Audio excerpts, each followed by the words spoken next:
ขับรถ130กิโลเพื่อไปกินข้าวอยู่น้องบัวยายเพชรก่อนอื่นเราต้องมาซื้อซีนก่อนทุกคนแท้ดันเมนูที่เฮาจะเฮ็ดมื้อนี้ก็คือจุ่มเพียในระหว่างเดินทางจินกับรับสุดทางทุกคนในที่สุดก็มาฮอดน้องบัวแม่โอ้ยอันนี้คือเรือที่จินซื้อจักปีหรอวะ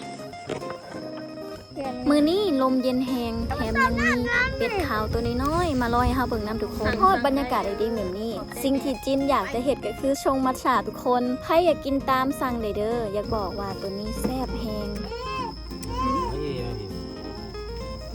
บรรยากาศดีสิหลังจากนั้น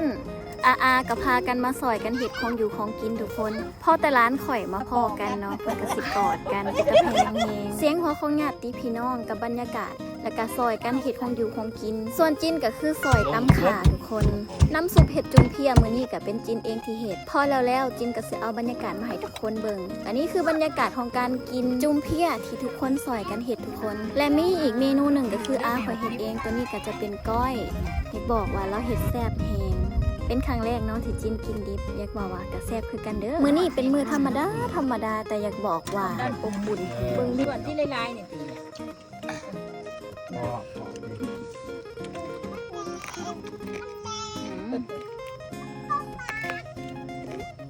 และอีกอย่างหนึ่งที่จินอยากจะเห็นมือนี้ก็คือพายเรือเก็บหมากบัวกลางหนองแต่ปัญหาก็มีอยู่ว่าจินพายเรือบ่เป็นก็สิเป็นแบบงงๆเนี่ยนะทุกคนเนาะพายแบบถึกแน่บ่ถึกแน่บวกกับไม้พายเฮาบ่มีเนี่ยทุกคนมันก็คือเป็นแบบ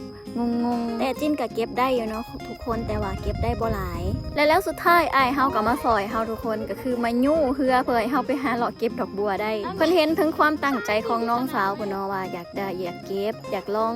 พายเรืออยากเห็ดนั่นเห็ดนี่แต่ว่าจินก็เป็นคนหนึ่งที่โชคดีเนาะเพราะว่า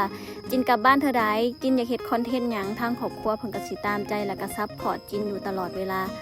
ทุกๆการถ่ายคลิปเบื้องหลังตอนกลับบ้านก็ส่วนหลายก็จะเป็นครอบครัวของจินนี่แหละทุกคนที่อยู่เบื้องหลังคลิปนี้ EP นี้อยากให้ทุกคนกดไลค์กดแชร์ให้แน่เด้อ